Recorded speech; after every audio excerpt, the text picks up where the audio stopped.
Welcome to American Medicine Today, presented by the Bonati Spine Institute, featuring the internationally acclaimed inventor of the Bonati spine procedures, Alfred Bonati, MD. Now here along with Dr. Bonati, your host, Kimberly Bermel. Thanks for tuning in to American Medicine Today. I'm Kimberly Bermel, joined by our executive producer, Ethan Euchre. Always happy to be here. Jeff Wagstaff, our senior fellow. How are you, sir? I am ecstatic to be here. Thanks for having me. That's a word that's not often used, ecstatic. I like that. There you go. Very good. And we have world-renowned orthopedic surgeon over yonder. Thank you for being here, Dr. Alfred Bonati. Hello. He's deep in thought in He's his researching. show prep here. Yeah. Yes, because we have exciting stuff coming up on the show. We do. First, though, I want to talk about Dr. Bonati. You know, for those of you that are longtime listeners, viewers, you know that he started off in traditional open spine surgery, and he saw the high failure rate with those procedures, and it really bothered him. It really got to his heart and bothered him to know that patients were unresolved. So he set out and he developed his own patented and exclusive methods and the tools to perform those methods himself. And they are things nobody else has access to except the Bonati Spine Institute. And with that said, you know, I use a term called confusing patients because it's kind of a play on words, because patients are being confused all the time by other imitators out there that they may need invasive type procedures or hardware that in most of the cases you don't need and can cause additional problems later on. It can either happen immediately or subsequently after the surgery. So yeah, we hear it time and time again where we have these patients in our Back to Life segments who were told they've sometimes have been to multiple specialists in quotes. Cages and screws and plates and all sorts of hardware. They typically don't need those type of things, right? So I just want to say that we never fuse metal screws, plates, cages, or wires into our patient's spine. And yes, he has a procedure called a fusion, not the same. So don't be confused by other places out there. We have real patient resolve, and with the Bonati spine procedures, they reflect a very high patient satisfaction rate. With that said, we have Frank Granett. He's a pharmacist, ADHD expert, and he's going to be speaking to us and letting us know if we're over-medicating our kids. Yeah, I tend to think that we are. I Yes. mean, things that, behavior that we all exhibited as kids, you know, 10, 15, 20, 30 years ago, now you would get medication, a prescription for. Right. And I was actually diagnosed as a kid with hyperactivity.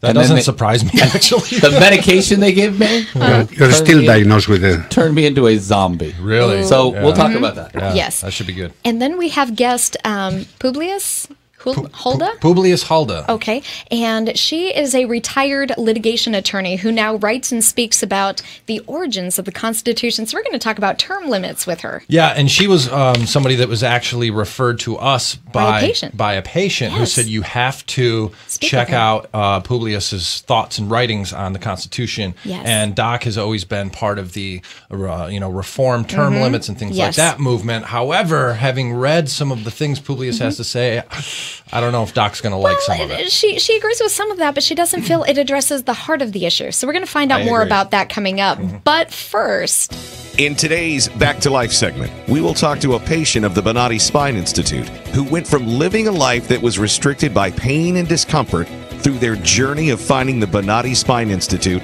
and are now living pain-free. well, we have patient Deborah Gall on the phone, and she is calling in from Marlinville, West Virginia. So thank you for taking the time to speak with us. Yes, hello, Kimberly. Hi. You have quite an interesting story, but if you can kind of walk us through your story, how did you come to be in pain, and what were the steps to bring you to the Bonati Spine Institute, and then let us know how you're doing. Okay, sure. I'm a hospital-trained pharmacist, and from my job of standing, a lot of pressure on my back, my head bent over prescription counter, that type of posture for years and years, have been in pain for many years, but in 2006, I became chronic in that the pain never resolved. And in 2010, I quit work due to the chronic pain and had moved to this area of West Virginia, which we retired to. So So I have a neighbor up here who's from Louisiana. She had taken her daughter to the Bonati Spine Center, and as I got to know my neighbor and we were sharing stories, and I came to realize, that I, in turn, could be helped by the Bonati Spine Center. So I called her daughter, had a 2-hour testimonial from her about the relief that she got, and so that was the avenue that I decided to go through. I had never had spine surgery before. I had never liked what I had heard about spine surgery or talked to patients in the hospital, right? Or in the retail pharmacy about their experiences. But I had gotten to the point where I was in such excruciating pain that had gotten to the point I could no longer work, and I was thinking about killing myself. Wow. And so I was pretty desperate. It was a very dark time in my life. So it was like my neighbor came into my life at a time when I needed to hear about the Bonati Spine Center because I didn't want to have the traditional, open surgery, but I was desperate for something besides injections and occipital nerve blocks and different treatments I was getting at the pain center. They were like putting a Band-Aid on like an open weeping sore. Right. I mean, like a big wound. It just wasn't helping. And so, Deborah, you had gone to other people up there in West Virginia. I had gone to pain centers. I had been to 3 different pain centers. I had never had surgery. Right, but what were they telling you what were your options at this point? What led you to be so depressed about it? Facet joint injections. I had 2 sets of those. I had a set of occipital nerve block injections. And then I had another procedure called cryoablation at a different pain center. And I don't know what any of that is, but it all sounds very painful. It does. Yeah. Well, it was painful, and those procedures were done with local anesthetic, without IVs, and without sedation. Oof. Right. And they were very, stressful, and they were difficult to endure. So, by the time I heard about the Bonati Spine Center, and at that time I didn't understand. I knew it was different, but I didn't in my mind, even as a health professional, I wasn't, familiar with neurology and did not understand their procedure and their process until I went there in desperation as a patient. So you came down to Hudson, Florida from West Virginia on the referral of a friend. And describe how you felt when you walked into the Bonati Spine Institute. What were you feeling? When I walked in there, I was first, just the aesthetic looking, the pleasing, the cleanless, the clean lines, all the glass, the velour furniture, that was what kind of caught my eye at first. But as I moved beyond the niceness of the facility to getting, involved with the people that work there, I've been there 3 times over the last year and a half for neck and back surgeries. But then the atmosphere of what the place looked like, that didn't really matter anymore. Then I became really involved in the process. And Deborah, what did they tell you when they first looked at your MRIs? What were your options at that point? Well, the options was that, I needed surgery. As I started working with Ken and giving my medical history, as I, met Dr. Grossmith and had the imaging and the x-rays done, and I reported about the numbness, the tingling, the pain that I was having, they assessed where the worst pain was and, matched up my symptoms that I was reporting with the imaging and what they saw, and then Dr. Grossmith made the recommendation that I needed surgery at C6. My intention to going there was just to have an assessment. I wasn't going to get surgery because I was scared. Right. But by the time I got through the 2 days of assessment and physicals and histories and workup and recommendations, I felt confident, and I felt like this was what I was supposed to do. And Bonati Spine Center gave me my life back. Deborah, I think that you shared something with us just now that a lot of people feel when they're suffering in pain and they come to the Bonati Spine Institute. Although they've been told great things and they've researched great things, there's some fear there. There's some anxiety there. And it was nice to hear that the way you were treated eliminated that and allowed you to just look at treatment to get better?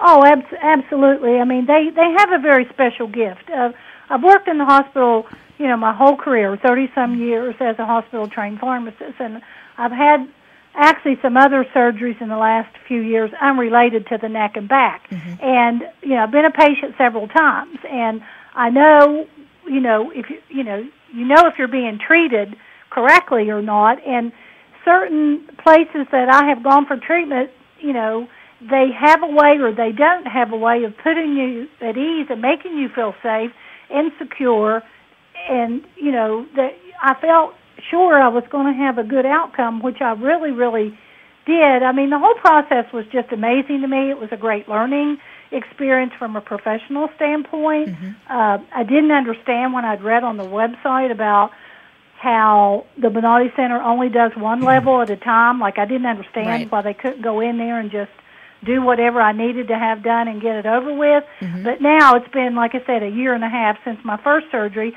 and I understand the process. I understand about the different levels. And when I would have I had 2 selective nerve blocks performed at C5 and C4 subsequently to figure out which level needed to be worked on next. It was like my neck was in planes. It was like it was planed out. And I told Dr. Hershire after he gave me that first selective nerve block, I'm like, okay, so I understand now what you were trying to do. I didn't want to do that nerve block, but after it was over, I understood what he was trying to do, and I could say with confidence, oh, okay, so yes, I don't have pain in that, like it was like a layer of that area or that level anymore. So he gave me that block. So Deborah, it was all just really interesting, and I mean, I was laying in the bed 18 hours a day out of 24 hours a day with that excruciating pain before I went in February 2013 for my first surgery. And like I said, you guys gave me my life back, and I just will never, ever forget that horrible pain. And the other thing I wanted to share, what was monumental to me, is when I woke up in the operating room from that first surgery at C6, because the nurses were asking me, they were saying, Miss Gale, the surgery's over, you've done great, let us help you up, tell us about your pain. But I wasn't thinking about the pain, because what was pivotal to me and monumental to me at that point in time when I woke up was that hopelessness and that despair and that devastation of wanting to kill myself before that surgery. That was gone. Like, that hopelessness had been replaced with joy. And I just remember feeling inside just so joyful. And I got up off of that operating room table myself and walked out of that operating room, and I remember raising my hands and saying, hallelujah. That's incredible. I was just felt that much better. Deborah, after everything that you've been through, would you feel confident in recommending the Bonati Spine Institute to friends or family? I've already sent people down there. Fantastic. There's a pharmacist from Elkins, West Virginia that was there this summer having surgery that went there on my recommendation. I tell everybody that I know about the Bonati Spine Center because I believe in it. Deborah, there's a picture that we have posted as you're talking, and tell us where that's from. Okay. That is in Watauga State Park. Okay.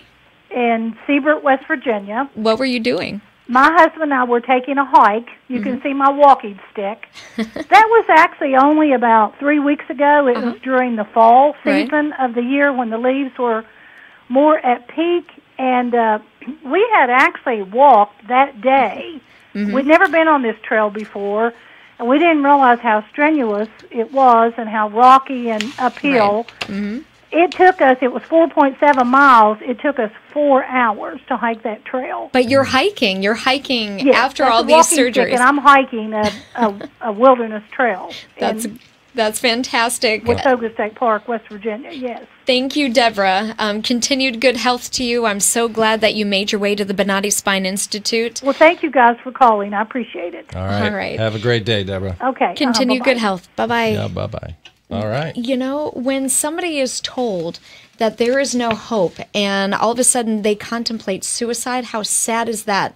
Because when I see these pictures, these could have been pictures that were next to an obituary. And fortunately, through some intervention, they made their way to the Bonati Spine Institute, and they're here and they're living life, and they are back in motion. And I am proud every time I hear that. Absolutely. Thank God for you, Dr. Bonati. For anyone that's listening that's suffering with headaches, neck, back, or spine pain, they can reach out to the Bonati Spine Institute, 855-267-0483, or visit Bonati.com. Coming up after the break, we are going to be speaking with Frank Granett. He's a pharmacist on ADHD and a nutritional physiology expert, and an author of The American Epidemic for medicating our youth. Yeah. So that's something we really need to be concerned over, because nobody wants to be doing that to their kids. Coming up after the break. Stay tuned. Revolutionary in his field, Dr. Bonati created, perfected, and patented the Bonati spine procedures. Using his genius, Bonati invented precise tools necessary to minimize surgery, scarring, anesthesia, and recovery. So successful are the Bonati spine procedures, they consistently reflect over 94% patient satisfaction. 45,000 successful procedures have been performed exclusively at our location. Nearly half our patients suffer from failed back and neck surgeries at other facilities. Bonati succeeds where others fail.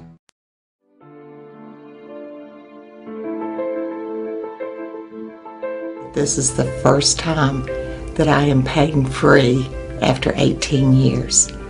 And it's just wonderful. I love it. Phenomenal results. No pain whatsoever. My pain is virtually gone. Nothing short of a miracle. Those surgeries gave me my life back. Already I feel like a new person. I'm going home new.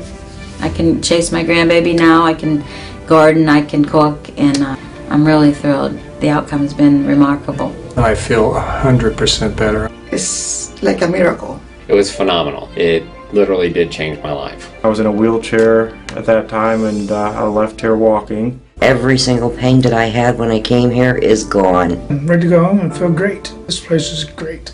Thank you. Everything that they said they would do, they have done, and I'm very, very satisfied and happy with those results. I knew in surgery, in fact I told the surgeon when he relieved the pain off the nerve. The pain is gone. I'm feeling wonderful. I have no pain. I feel better than I felt in 4 years from the surgery. It was almost immediate relief. Today I am totally pain-free, which is just amazing. It's fantastic. It definitely works. I mean, I really don't know what else to tell you. I'm happy.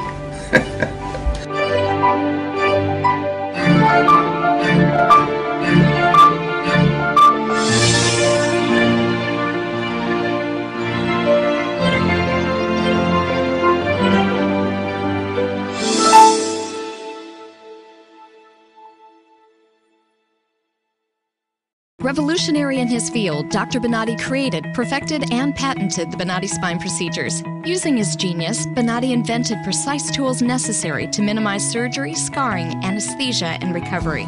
So successful are the Bonati spine procedures, they consistently reflect over 94% patient satisfaction. 45,000 successful procedures have been performed exclusively at our location. Nearly half our patients suffer from failed back and neck surgeries at other facilities. Bonati succeeds where others fail. You're listening to American Medicine Today, presented by the Bonati Spine Institute, featuring the internationally acclaimed inventor of the Bonati spine procedures, Alfred Bonati, MD. Once again, here are Dr. Bonati and your host, Kimberly Brumell. You're listening to American Medicine Today. I'm Kimberly Brumell, joined by our radio executive producer, Ethan Euchre. Here as always. Jeff Wagstaff, our senior fellow. Present and accounted for. And world-renowned orthopedic surgeon, Dr. Alfred Bonati of the Bonati Spine Institute. This guy. He just waves. He's waving at everyone. I know. Man of few words, but Hola. A mighty talent. Right. Excited to have on the line. We have pharmacist Frank Granett on the phone. He is an author of The American Epidemic, Solutions for Over-Medicating Our Youth. And this is big for me because I have a little 5-year-old, and I would hate to think that she would ever be misdiagnosed and all of a sudden meds handed out for just typical, normal behavior. Exactly. I was going to actually start off by saying, Frank, that a lot of this seemed to have started in the 90s, because I remember a friend of mine had like a 7-year-old kid, and he was on Ritalin for hyperactivity. And I just remember, I was a teenager at the time thinking, really? I mean, to me, he's just being a kid. Right. And then you give him the Ritalin, and he kind of gets all zombified. So, I mean, how did this epidemic begin? Well, the epidemic, guys, basically about 30 years ago, like you say, the assessment process was just for behavior only. And what that invariably led to is drug therapy first without going after underlying causation of the child's symptoms. And what we found, and that's why I wrote the book, and we founded a nonprofit coalition to help educate, physicians, parents, as well as educators out there, that there are true underlying conditions for these symptoms. And the symptoms are real, but when you go after the physiological, the nutritional, as well as the environmental risk factors, there is a solution, and that's what we educate and get kids back on track. See, to me, it just seems it's kids being kids. I mean, we were all hyper, and we channeled our energy into things like sports or, hobbies like skateboarding or whatever it is. Why can't we do that with children now? Why do we have to prescribe medication for them?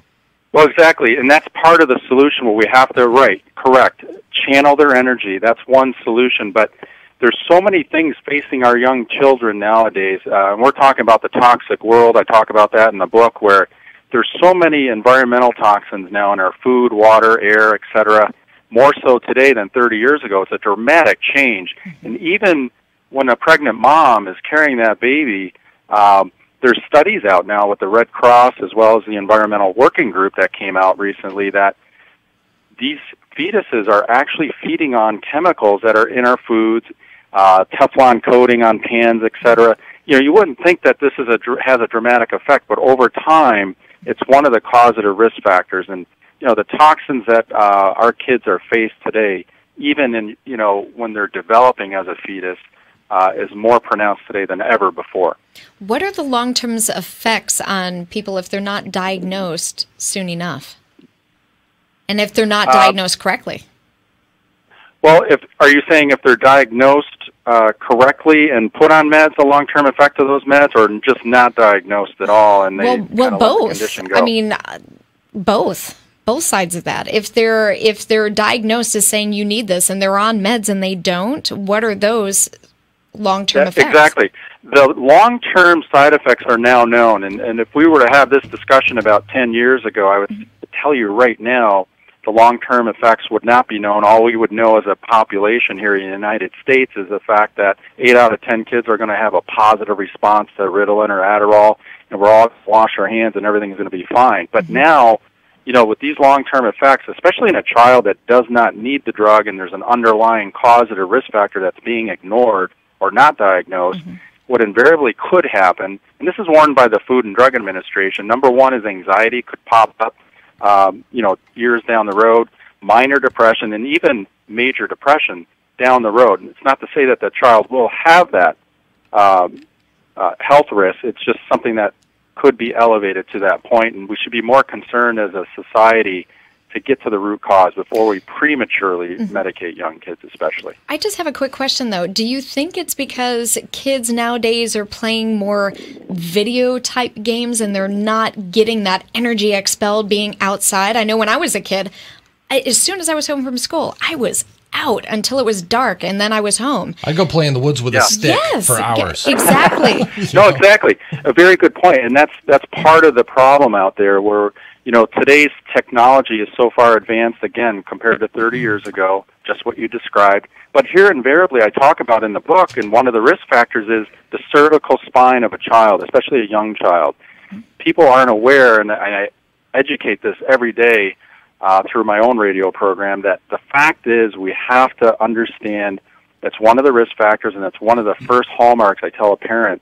Get your child's cervical spine, make sure there's no impingement, there's no disruption of cervical nervous system energy flow or vascular flow, because over time it is a risk factor, and you'll see the spinal images on kids with ADHD-like symptoms or neurobehavioral symptoms, and they invariably have that protruded or straight up and down cervical spine. And so it is one of the risk factors, technology. Their heads are always down.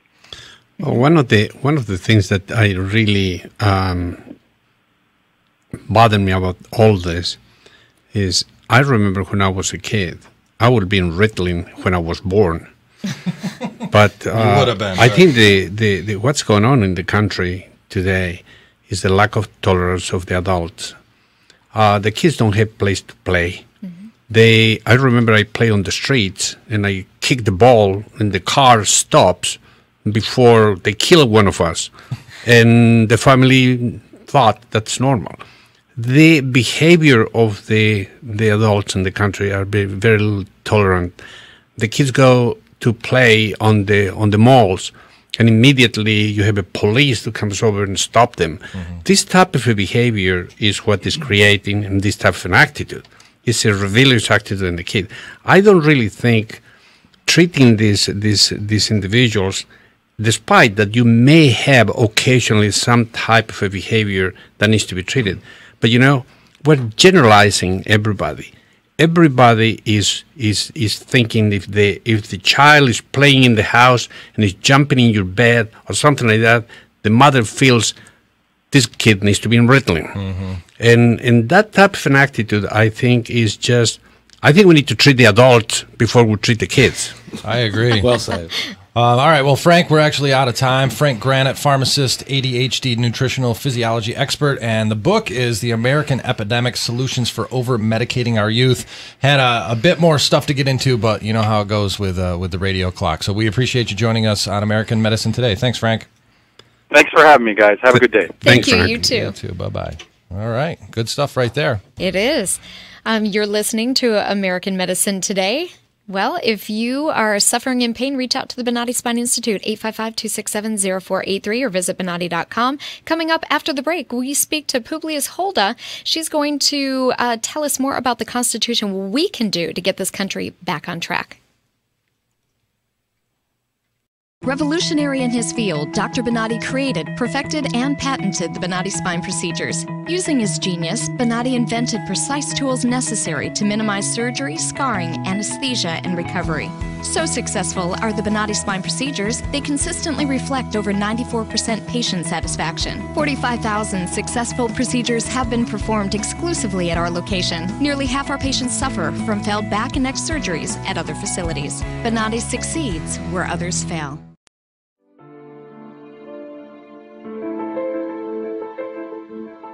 This is the first time that I am pain-free after 18 years. And it's just wonderful. I love it. Phenomenal results. No pain whatsoever. My pain is virtually gone. Nothing short of a miracle. Those surgeries gave me my life back. Already, I feel like a new person. I'm going home new. I can chase my grandbaby now. I can garden. I can cook. And I'm really thrilled. The outcome's been remarkable. I feel 100% better. It's like a miracle. It was phenomenal. It literally did change my life. I was in a wheelchair at that time, and I left here walking. Every single pain that I had when I came here is gone. I'm ready to go home and feel great. This place is great. Thank you. Everything that they said they would do, they have done, and I'm very, very satisfied and happy with those results.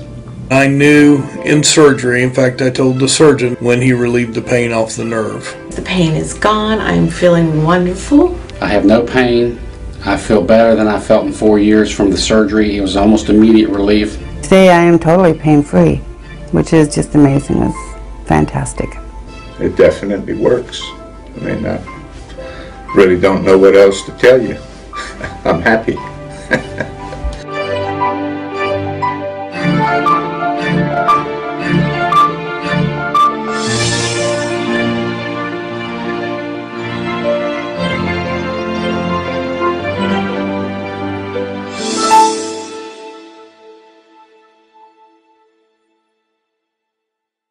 Revolutionary in his field, Dr. Bonati created, perfected, and patented the Bonati spine procedures. Using his genius, Bonati invented precise tools necessary to minimize surgery, scarring, anesthesia, and recovery. So successful are the Bonati spine procedures, they consistently reflect over 94% patient satisfaction. 45,000 successful procedures have been performed exclusively at our location. Nearly half our patients suffer from failed back and neck surgeries at other facilities. Bonati succeeds where others fail.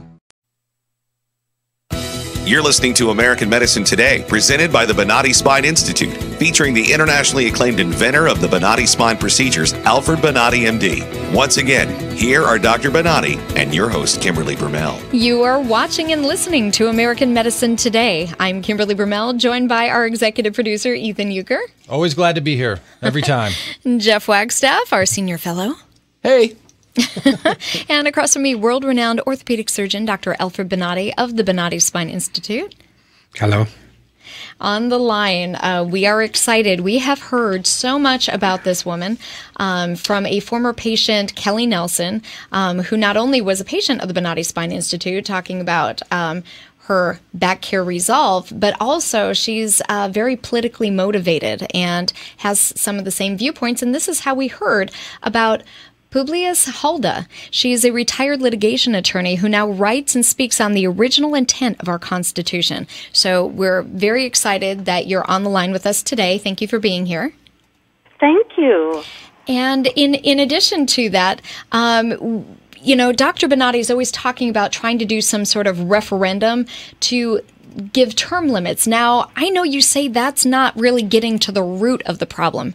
I think you stated here that it's like a Band-Aid fix for that. But the real problem is we keep electing officials that don't hold in any regard our Constitution. Why don't you elaborate on that? Correct. Yeah, what I find interesting, Publius, is that we've had guests before on the show because Dr. Bonati is so strongly behind term limits for these career politicians. And I was just reading sort of some of the information that you sent, and you said that the term limit movement, which Doc is obviously strongly behind, is a distraction which diverts us from dealing with the real cause of our problems. I'm wondering if Doc is going to agree with this. The real problem is that we, the people, consistently elect to Congress people who ignore our Constitution. Well, why do we do this? It's because we don't know what the enumerated powers delegated to Congress are, and we don't care enough to find out what they are. Article 1, Section 8, Clauses 1 through 16 of our Constitution enumerates most of the powers we delegated to Congress over the country at large. Depending on how you count, we only delegated 18 to 22 powers to Congress over the country at large. These powers fall into 4 categories. 1, military, defense, and international relations. 2, domestically create a uniform commercial system, weights and measures, patents and copyrights, bankruptcy laws, money based on gold and silver, mail delivery and some road building. 3, naturalization and immigration. And 4, with some of the amendments, secure certain civil rights. That's basically all Congress has lawful authority to do over the country at large. You mean there's no health care? Here's the key. If we elected to Congress people who actually limited themselves to the enumerated powers, their jobs would be so boring they wouldn't want to hold the office for long. After all, how many times do you need to revise the bankruptcy code at Article 1, Section 8, Clause 4? And if they limited themselves to the enumerated powers, there would be no opportunity to get rich while you're in Congress and build a power base. Well, and that's one of the biggest differences behind politicians of the past, say, 60, 70 years versus when the Constitution was first drafted, Publius, is because back then, most of them didn't even want to hold office. Washington didn't even really want to be president. And he... That's right. But what she's saying is so important. Then how you advise to go and make that type of a responsibility really enact, that these individuals cannot bypass and entertain themselves in things that they are not associated with the responsibility of the Congress? Oh, well, the American people, Alexander Hamilton expected the people to be the natural guardians of the Constitution. Hamilton expected us to be enlightened enough to distinguish between a legal exercise and an unlawful usurpation of power. We, our framers, expected us, the people, to know the Constitution, to know the enumerated powers, so that we could enforce it with our votes. But we dropped the ball. We stopped reading our Constitution, and we just elect whoever we think is cute or has a good personality or who says the things that tickle our ears. How do we change that, though? What is required is a moral and spiritual regeneration of the American people.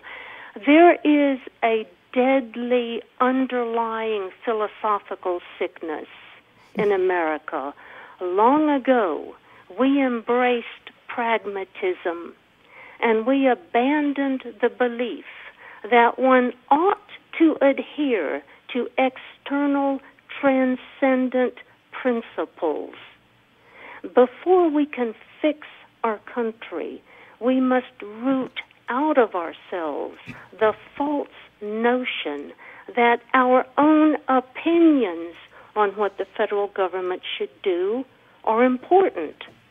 We must adhere to a standard, the Constitution, which transcends our own precious selves with our cherished personal opinions.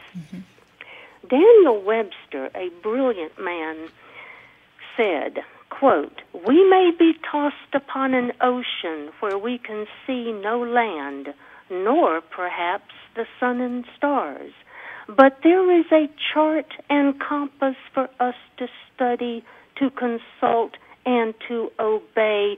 That chart is the Constitution," end quote.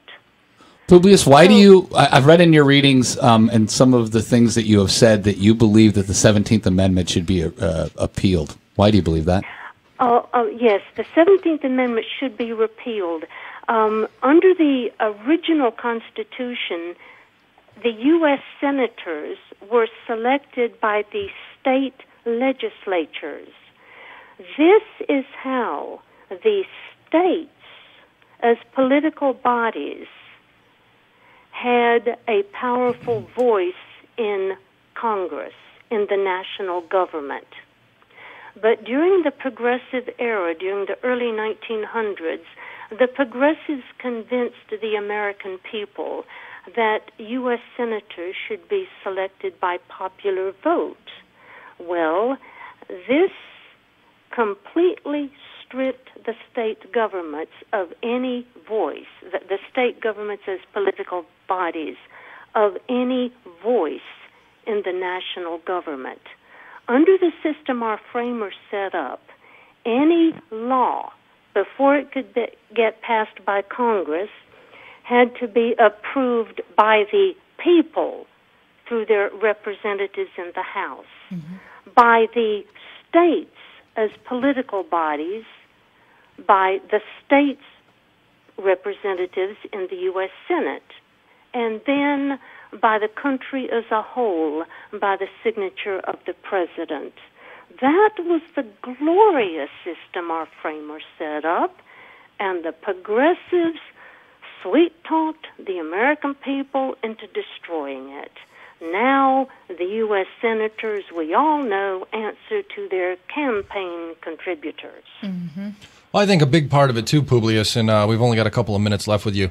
I think a big part of the problem is that we have such a celebrity culture in this country nowadays where, you know, I mean, it goes back to when we elected Reagan, who turned out to be a great president, but, you know, Schwarzenegger out in California, you know what I mean? You can put Kim Kardashian on a ballot and the ignorant masses will vote for that person just because they recognize the face. They don't know the politics, though. And that's the biggest problem, in my opinion, is people aren't educated to the politics. Celebrity culture is deadly.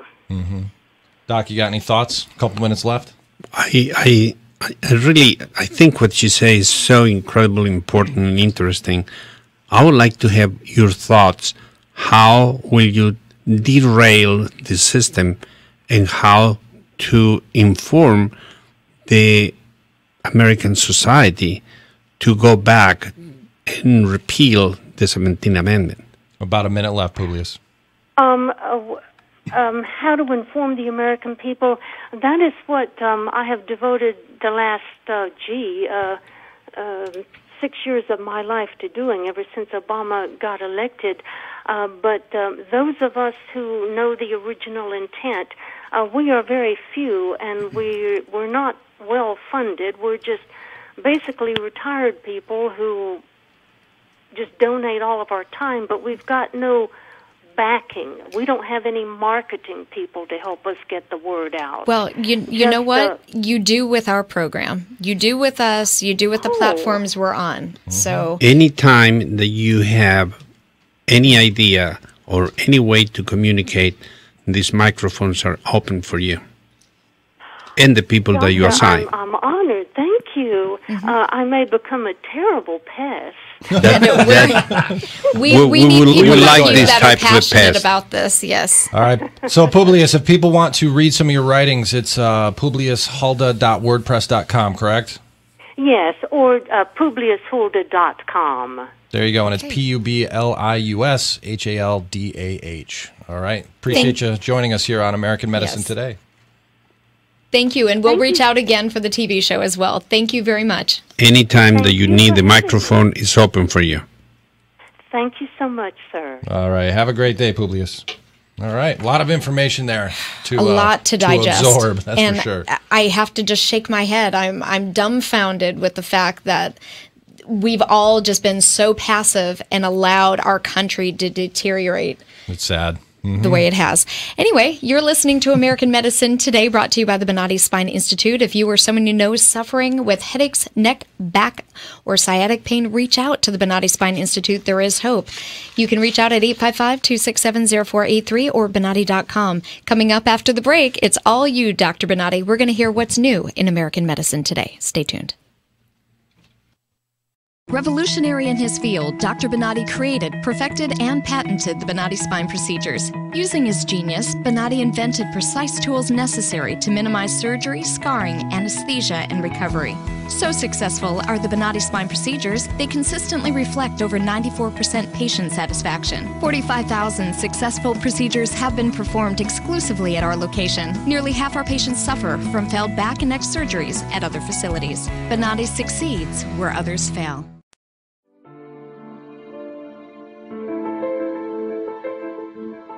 This is the first time that I am pain-free after 18 years. And it's just wonderful. I love it. Phenomenal results. No pain whatsoever. My pain is virtually gone. Nothing short of a miracle. Those surgeries gave me my life back. Already, I feel like a new person. I'm going home new. I can chase my grandbaby now. I can garden. I can cook. And I'm really thrilled. The outcome's been remarkable. I feel 100% better. It's like a miracle. It was phenomenal. It literally did change my life. I was in a wheelchair at that time, and I left here walking. Every single pain that I had when I came here is gone. I'm ready to go home and feel great. This place is great. Thank you. Everything that they said they would do, they have done, and I'm very, very satisfied and happy with those results. I knew in surgery, in fact, I told the surgeon when he relieved the pain off the nerve. The pain is gone. I'm feeling wonderful. I have no pain. I feel better than I felt in 4 years from the surgery. It was almost immediate relief. Today I am totally pain-free, which is just amazing. It's fantastic. It definitely works. I mean, I really don't know what else to tell you. I'm happy.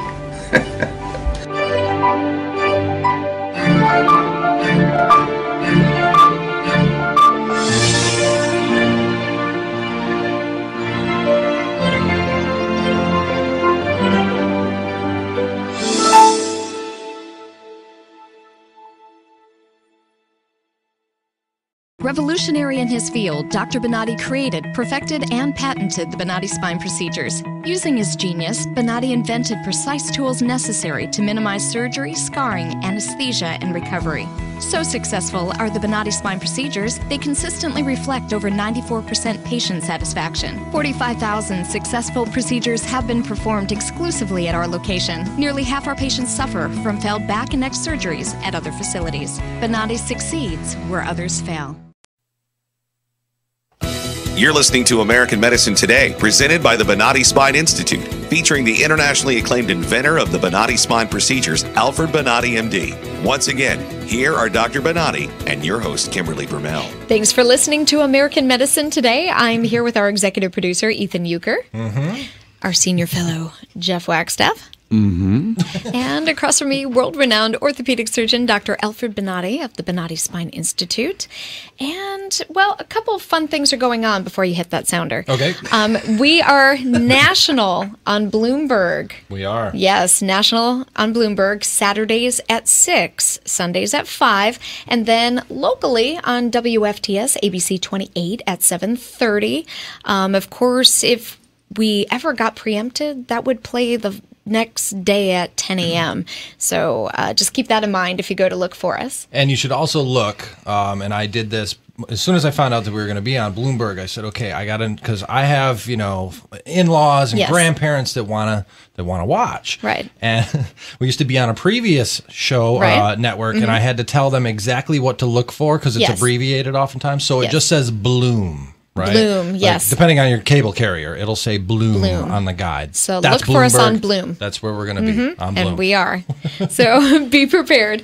With that said, we're going to find out. Let's look at what's new in medicine today, featuring Alfred Bonati, MD. So, Dr. Bonati, what's on your mind between medicine and politics and what's happening in this country? Well, let's talk a little bit about how we got on this enormous mess in medicine. First than anything is because the doctors are not responsible to protect medicine. So what we do is just wait for somebody to present us how can we behave or how should we behave in society. Problem is, if you don't take care of your house, somebody else is taking over. Right. And unfortunately, we allow the politicians to trash medicine in the name of giving health care to the people. Problem is, they're not giving health care to the people. They're giving the trash type of a recipe for health care that is going to create a lot of sick people in this country. If you look at the incompetence of the Medicare, not only is a bad product, despite that the 65 years old people believe that Medicare is okay, it's not okay, because they are never at the top of the technology. If you try to do some type of a surgery or some type of deliver the advances in medicine in Medicare, you're going to be obstructed because they're not going to pay for it. So this needs to go back to a normal type of an insurance system. We need to avoid to receive patients from Medicare. We need to block the government and the politicians to jump in our house. And we need to clean that one. The only ones that can do this is the physicians. But, you know, with that said, though, my question is, if people their whole lives have worked and money has been deducted from their paycheck to fund Medicare, when you say do away with the system and the people are going, but wait a minute, our whole lives we paid into this. Well, you know something? Pay to the insurance company. pay to the system that this is responsible, that they have really good organization that are going to protect you. But now, they paid. They already paid. Unfortunately, they pay. Unfortunately, they pay. But we need to look for the future of this. Sometime this needs to stop. Because the next step of this one is the independent physician exclusion that happened with Obama. Yes. You can see the experts of medicine, they never were consulted. Right. Obama got American Medical Association, a few guys there with a white coat to vouch for Obama care.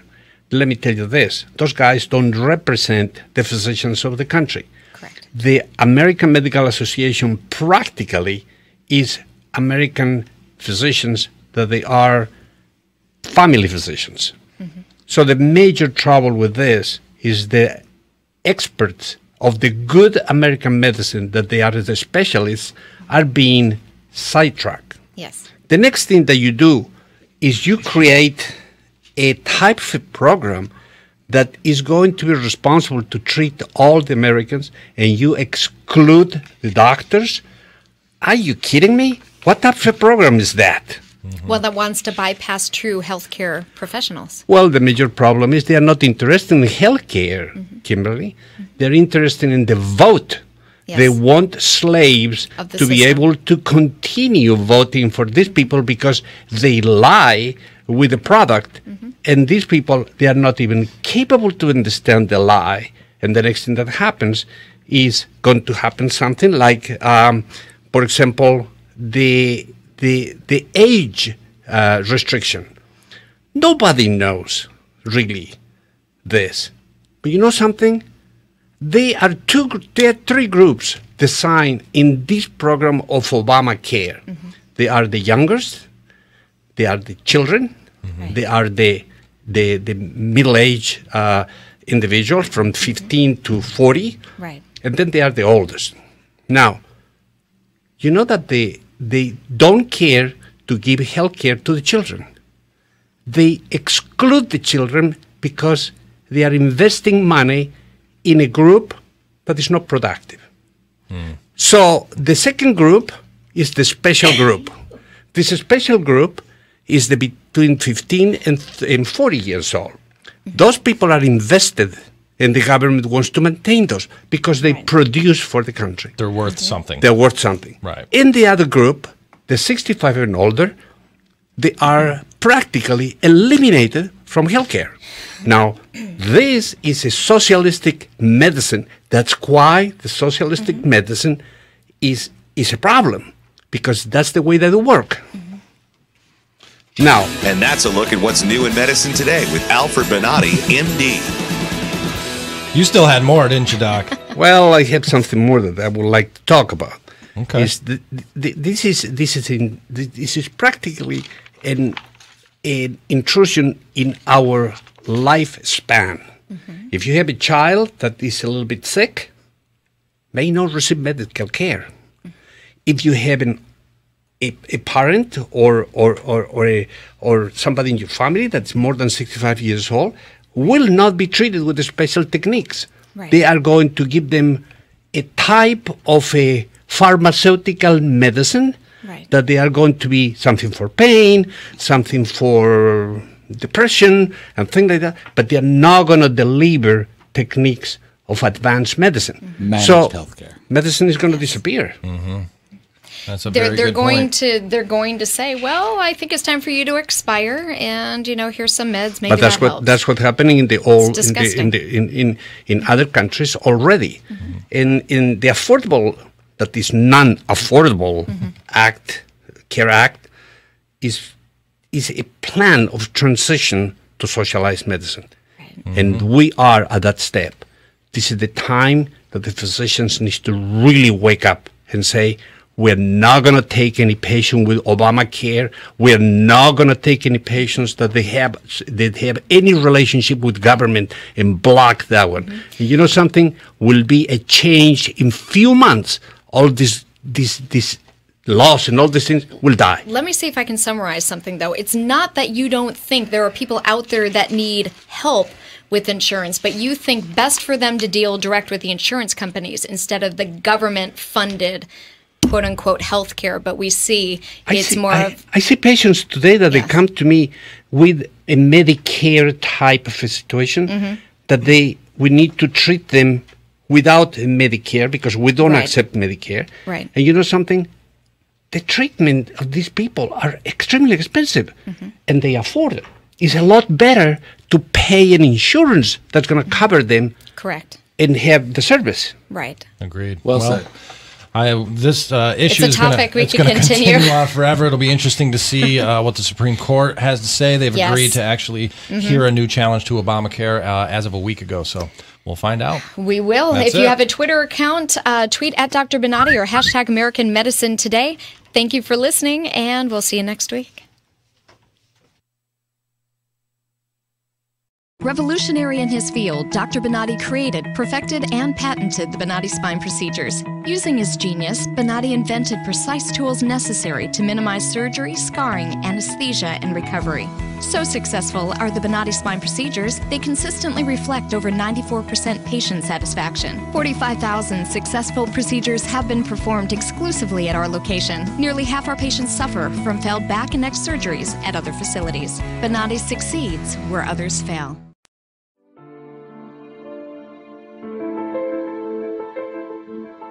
This is the first time that I am pain-free after 18 years.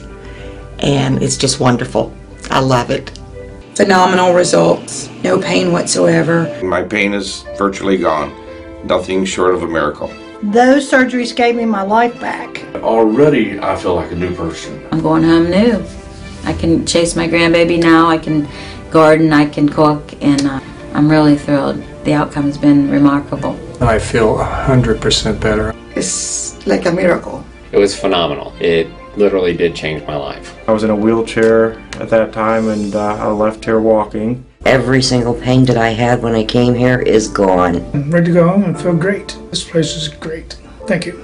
Everything that they said they would do, they have done, and I'm very, very satisfied and happy with those results. I knew in surgery, in fact, I told the surgeon when he relieved the pain off the nerve. The pain is gone. I'm feeling wonderful. I have no pain. I feel better than I felt in 4 years from the surgery. It was almost immediate relief. Today I am totally pain-free, which is just amazing. It's fantastic. It definitely works. I mean, I really don't know what else to tell you. I'm happy.